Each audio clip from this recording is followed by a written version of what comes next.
The Ferryman's Ledger. Part 1. The Letter. Grey Hollow was a quiet town, one of those places where ties seemed to gather like dust on the windowsills. On the edge of town, tucked beneath a canopy of bare-limbed elms, sat the Grey Hollow Archives. It was a 3-story building with narrow windows and creaking steps.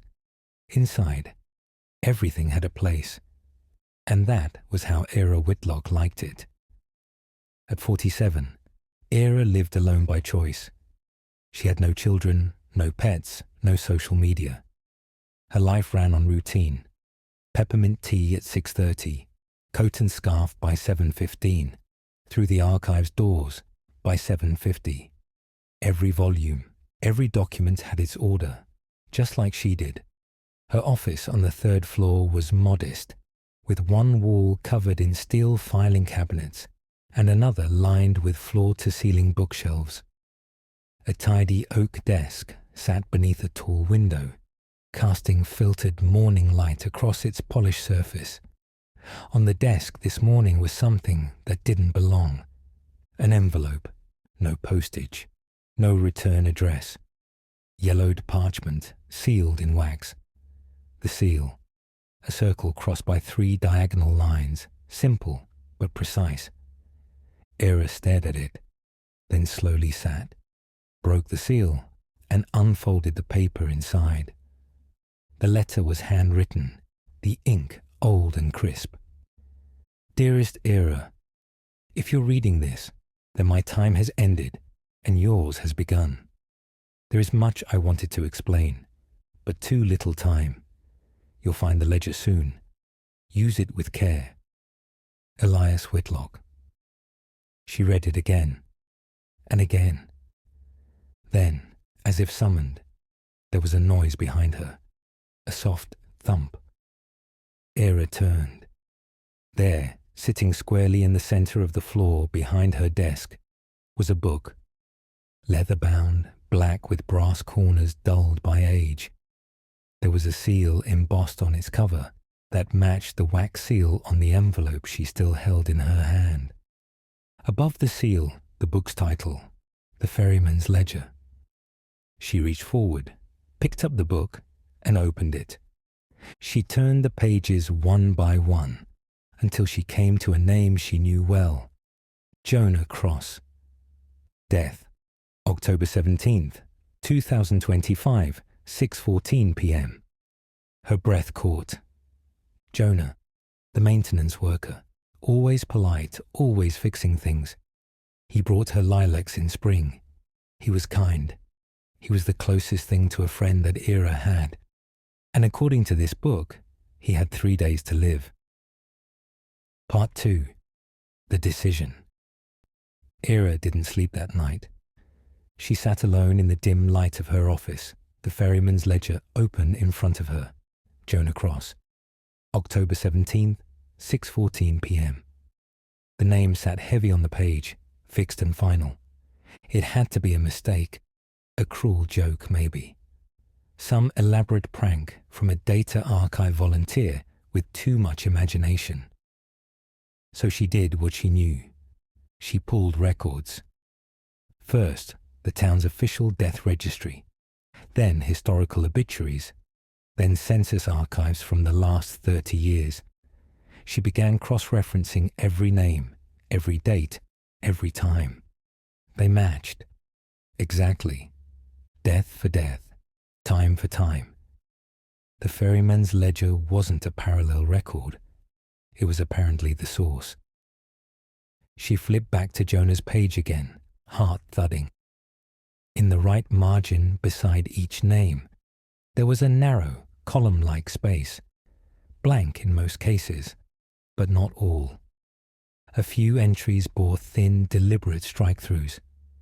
The subsequent entries always had a different name, but the dates and times of death were exactly the same as the stricken entry above. Era leaned closer, eyes narrowing. One of the first stricken names appeared in 1884. Then it appeared again in 1912. Then again in 1947. 1976, and 2003. And each time, it was the same name, Silas Vane. She whispered it aloud, confused. The stricken entries weren't coincidence. At first, she thought the entries might represent different people with the same name. However, the odds of this, she thought, would be astronomical. One repeat would draw little suspicion. But 5, the name Silas Vane, had been marked for death repeatedly across generations. If this is the same person, he would likely be near 200 years old. Has someone spared this man's life over and over again? If so, why? She leaned back, stunned. This wasn't just a book of fate. It was a ledger of transactions. And someone, possibly her grandfather, had been making trades.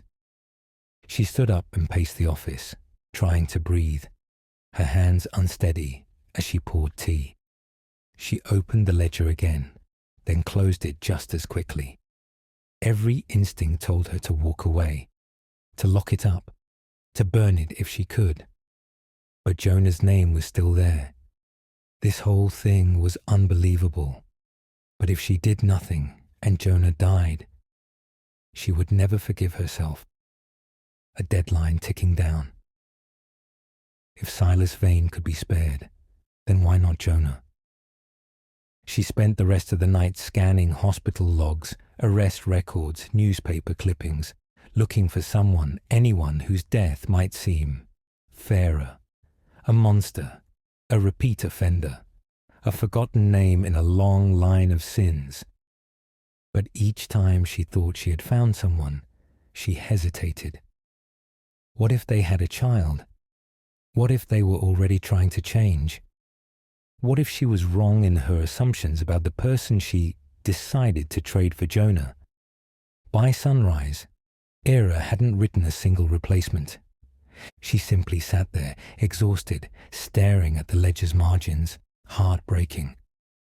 And somewhere in the back of her mind, the name Silas Vane continued to whisper. Part 3. The Grave and the Gate. The sky over Grey Hollow was slate grey by mid-morning. Era pulled her coat tighter and stepped off the worn gravel path that led through the town cemetery. She hadn't visited in years. The place hadn't changed. Just more names, more stones, more silence. The wind moved through the bare trees. Somewhere, a wind chime clinked from a shepherd's hook near a grave. Her grandfather's mausoleum stood near the center of the grounds, stone-carved and quiet beneath a stand of skeletal birch trees. A name was etched into the arch above the iron door. Era Whitlock. She hesitated at the threshold, then stepped inside. The air was cold and still, musty. Dust lay in the corners. She knelt at the stone slab that marked her grandfather's resting place and placed the ferryman's ledger gently on top of it. "I don't know what you meant for me to do," she whispered. She waited, as if expecting the stone to respond. It didn't. "But someone has been using this. Someone has twisted it. I saw a name again and again. If this person is alive, he shouldn't be. He should have died years ago." She opened the book to Jonah's entry. Still there. October 17th, 6:14 p.m. The moment was fast approaching. Her hand hovered over the ledger entry, that same blank space that had haunted her all night. She didn't know what else to do, so she let the pen fall into her grip, slowly, almost reluctantly. She wrote the name, Silas Vane. She wrote it beneath Jonah's entry. Same time, same date. Then she pressed the pen hard against Jonah's name and struck it through. The ink rippled. A vibration moved through the room, like something deep beneath the surface had just turned over in its sleep. Era staggered backward, nearly dropping the ledger. It had accepted the trade. She didn't feel happy or relieved. She had just sentenced someone she did not know to death in favor of someone she loved. Loved? The realization caught her off guard. She had spent the last few years immersed in her habits, her routines. She had not let herself be aware that she has apparently grown to care for Jonah. No, not care. Love. She loved him. As she stood there, hands still trembling from the act, she felt it, a strange tug in the air, a thread tightening between her and something else. Not in the room, not even in this place. Somewhere far away, a man stirred. A dim, dusty room. Books stacked high, shadows lingering in the corners. A gloved hand opens a drawer. Inside, a black leather-bound ledger, marked with a sigil nearly identical to the ferryman's, only reversed. The countermarked ledger. It glows faintly. The man opens it. Pages flutter. His name, Silas Vane, is there, again. This time it was not the normal occurrence of nature or the passing of time that etched his name in the ledger. Someone had traded a death for his. Someone had written his name in the ledger and stricken someone else's. "Elias, you know better than that," he muttered. "Jonah Cross. Who is this man to you, Elias, that you would?" It was then that he noticed something. A name a few entries above his own. Era Whitlock. "Ah, you passed on, old friend. You are no longer the apprentice to the ferryman." He stared at the entry of Jonah Cross. A slow smile pulls at the corner of his mouth. "I wonder, who has the ferryman's ledger now?" Silas put his hand on the countermark ledger and closed his eyes in deep meditation. He spoke, not to himself, not to any person. He spoke to the countermark ledger. "Who is your brother's keeper?" His eyes opened. "Ah, yes, of course." A smile of contentment spread slowly across his face. Back in the mausoleum, Era slowly shut the ferryman's ledger and held it to her chest. The wind had stopped. Everything was quiet. Part 4. The Fall. Era didn't return home after her visit to the cemetery. She went back to the archives, her mind a storm of static and second thoughts. She hadn't eaten, hadn't blinked, it seemed, since she watched Jonah's name stricken beneath her pen. The name Silas Vane still shimmered faintly in her thoughts. She set the book back on her desk and opened it to Jonah's page. Still stricken. The air in the room felt colder. Across town, Jonah Cross wiped his brow with a faded handkerchief and leaned against the courthouse scaffolding. His breath came in short puffs in the autumn air. The job had dragged on. He should have been finished and home by now. An old support beam rotted through on the north face of the building, but he didn't mind. Jonah liked high places. Quiet, solitary. He adjusted his footing and reached for the final bolt. The support cracked. He barely had time to shout. The world shifted. Back at the archives, Era's hand jerked suddenly, scattering a stack of census records to the floor. Her breath hitched. No explanation. Just a cold pulse behind her eyes. Something was wrong. She ran. Out the door, across the square, through side streets as her lungs burned. Her boots struck pavement and gravel and old, forgotten pathways until she reached the courthouse. She knew before she saw the crowd. The hush of it. The paramedic silence. A gurney. A sheet. She pushed through the line of onlookers until someone grabbed her arm gently and said, "You don't want to see." But she already had. Era turned and ran. Back at the archives, she threw the door open and stumbled to the desk. The ledger sat open. Her breath came in shallow bursts as she scanned the page again. She opened the ledger with trembling hands and scanned the entry again. October 17th, 6:14 p.m., 2025. Silas Vane, stricken. Jonah Cross, name restored. His prior strike-through now faded to a shadow beneath the inked letters of his name. It had been reversed. The trade undone. Era reeled backward. No, I changed it. I made the trade. I did what I was supposed to. But the book did not answer. Someone, had reversed the exchange. She hadn't saved Jonah. He died anyway, her only friend. Now she would never have the chance to tell him that she loved him. The wind picked up again. From the shadows at the far end of the hallway, a silhouette stepped forward. Long coat, lantern casting gold flickers across the old stone walls. "Hello, Era," he said softly. "Who are you?" "I am Thane Calder. For years I have been known as the Ferryman." Era clenched her fists, making the connection. "I followed the rules." The ferryman nodded his head. "Yes, you followed the rules." She stared at him. "I made a trade. I chose a name. I wrote it. The book accepted it." He nodded once. "You chose a name that belongs to someone who can also make choices." "Silas Vane," she whispered. "Who is he?"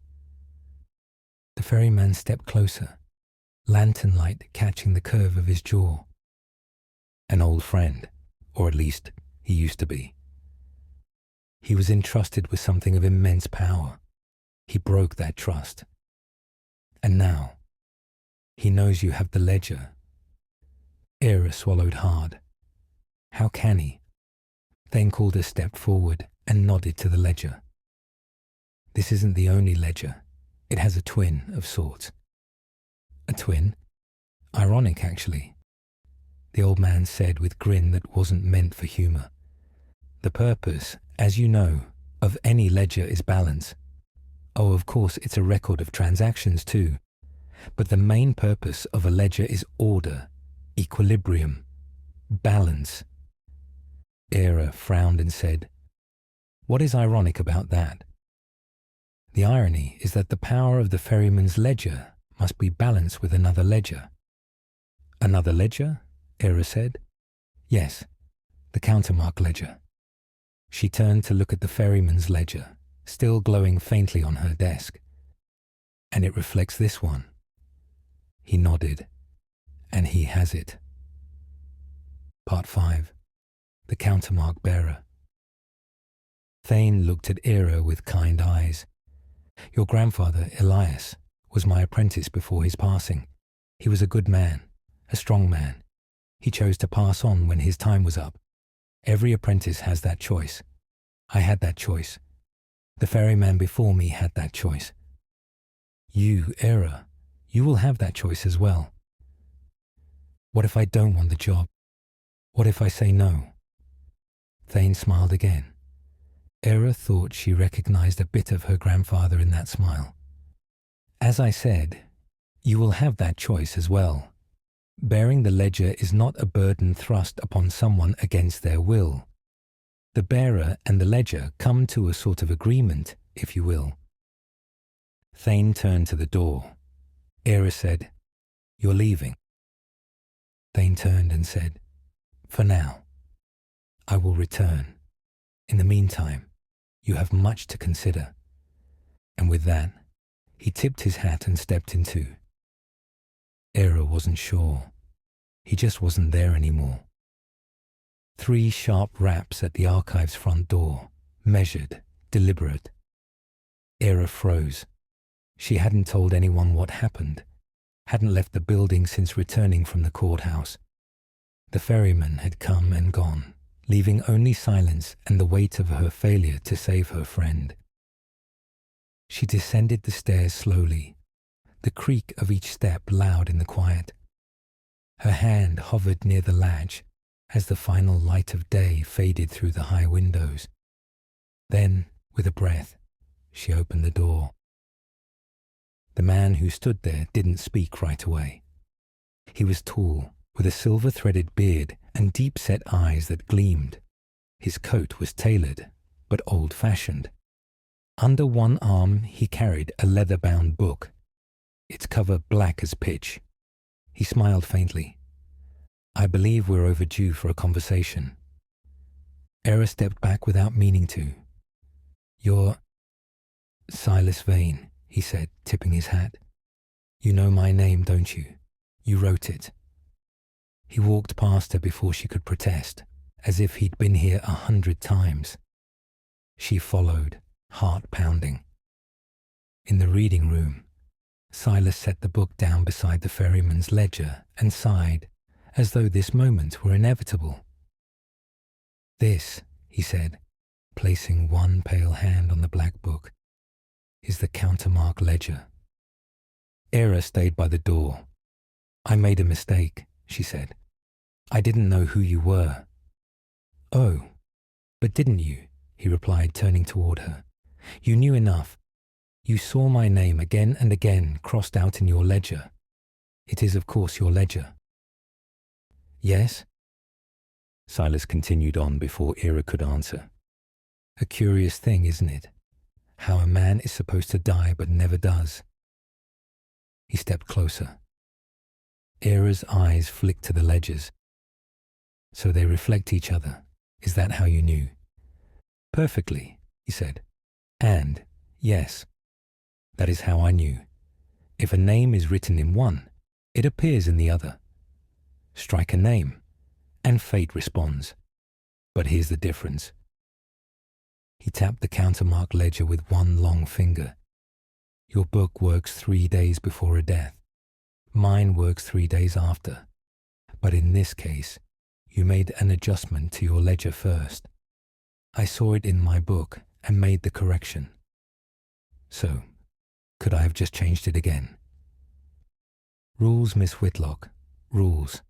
Time is a linear thing. The ferryman's ledger is before. The countermark ledger is after. I have the final say. And since our books reflect each other in real time, I can correct the entry in my book and permanently alter the entry in your book. A little trick I've picked up over the years. A loophole of sorts. Otherwise Thane would have sent me to the afterlife years ago," he said with a chuckle. Era's breath caught. "You bring people back." "I unwrite what has happened," Silas said. "Balance must be kept after all." He said it like an accountant describing a loss column. Era moved closer, her voice trembling. "You use the countermark to undo the trade. You sentence Jonah to die." Silas raised a brow. "No, my dear. You sentence Jonah to live. I simply declined the invitation to replace him. You are smart. Too smart in this case and way too righteous. Of all the names you decided to choose, you settle on the name of the one person who has the power to overturn your decision." He picked up the ferryman's ledger and studied its worn spine. "It's been a long time since I've seen this one." "You shouldn't have both," Era said quickly. "The ferryman came. He warned me." "Oh yes," Silas said, smiling again. "Spoken like a true apprentice of the ferryman," Thane called her. He said with mock appreciation. "Rules, Miss Whitlock. Rules. In this case there is no rule that says I cannot possess both," he said with a superior glare. Era placed her forefinger to her bottom lip in contemplation. "If my mentor is the ferryman, who is your mentor?" His gaze darkened, and then the room seemed to shift.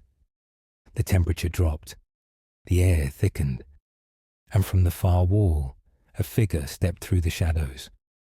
He wore no coat this time, no lantern, just a long tunic of deep charcoal, and around his neck, a pendant glowing faintly with gold light. A circle, trisected by 3 equidistant lines, the equinox amulet. Time stilled.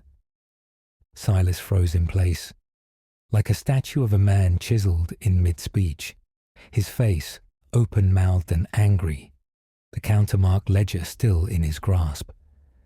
"I wondered when you'd show." The ferryman spoke softly to the petrified man. "You've been walking too long in this world, Silas." Era said, "Why isn't he moving? Why is he frozen in place?" "The universe, Era. The universe is frozen in place. Time has stopped for all but you and me."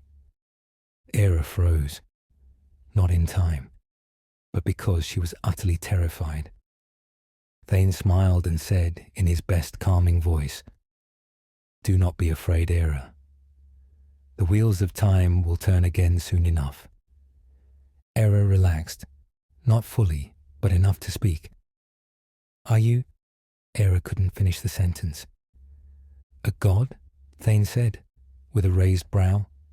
"No, my dear, far from it." "Then how?" Era said, still obviously overwhelmed. "Circumstance and frequency," Thane said. Era still looked perplexed. "I happen to be the right person, in the right place, at the right time, as they say. These things," he gestured at the ledgers, and then pointed to his chest where the amulet hung, "reside in a certain frequency. They are not dimensionally bound. They each exist within a unique frequency. The universe, the world we live in, acts upon them like a tuning fork. A person, at the right time and place, with the equivalent frequency," he said with a wink, "will resonate with them. This is the agreement between the item and the bearer I spoke of." A flicker of understanding shone in Era's face. Thane smiled. He reached out and both ledgers flew to his hands. "You, resonate with all of them?" "No, my dear. When time stopped, the frequency stopped. Frequency needs time and space. These ledgers are overdue for new stewardship," Thane said, with a serious expression. He nodded once. "That's why I'm here." He looked to Era. "You cannot be a bearer of either of these ledgers now. Your frequency has changed, my dear," he said with a wink, "and so has mine." And with that, he was no longer there. The ledgers, too, were gone. Era turned to see Silas, but he was gone as well. Only the flicker of the amulet's light remained, until it settled, cool and silent, against Era's chest. Part 6. Balance restored.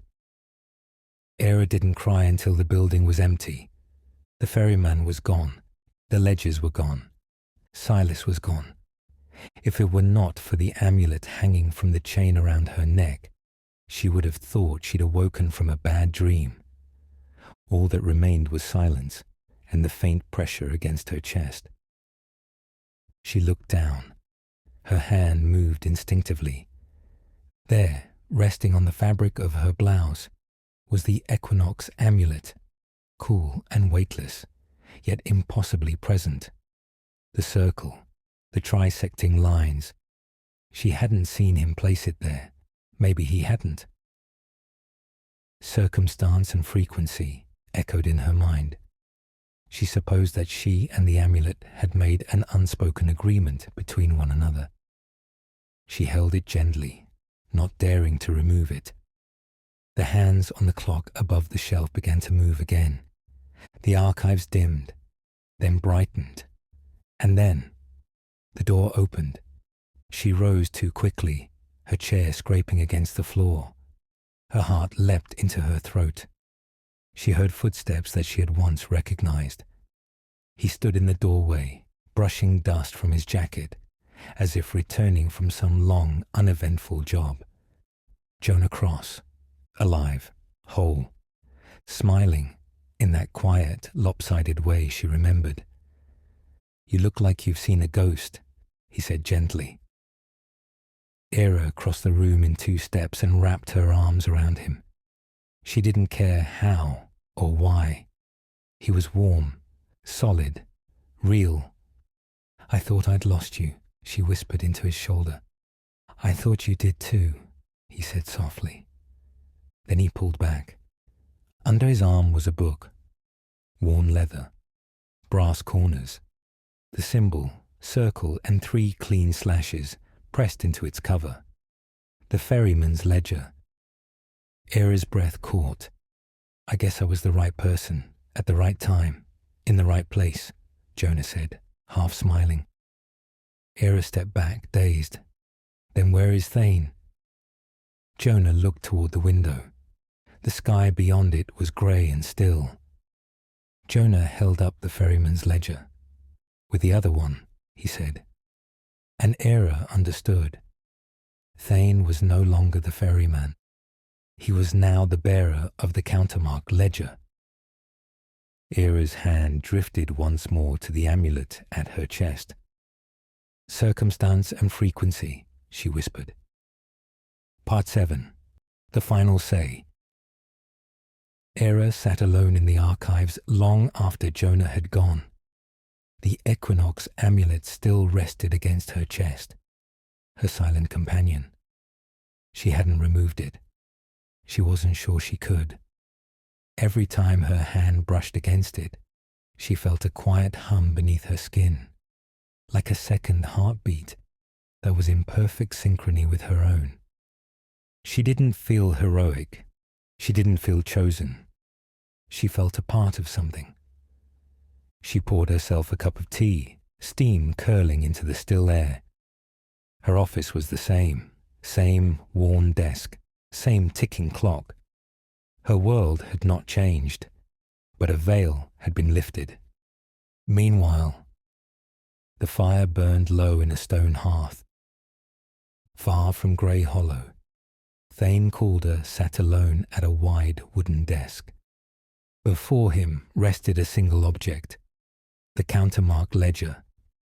Its cover gleamed faintly in the firelight, that strange reversed symbol carved deep into the leather. Thane turned the pages slowly, deliberately. His eyes moved without expression.